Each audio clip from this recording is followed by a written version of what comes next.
This past December, 36-year-old Camille Herron ran around a high school track in Phoenix, Arizona as many times as possible for 24 consecutive hours, finishing after 162.9 miles and establishing a new world record by about 2 miles.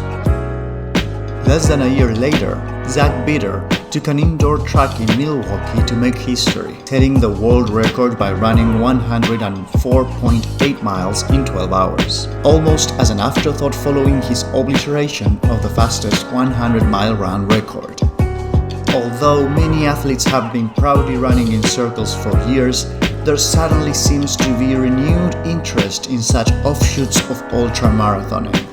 The upcoming 2019 IAU 24-Hour World Championship is boasting increased numbers and participation from folks like Courtney Dauwalter and Camille Herron.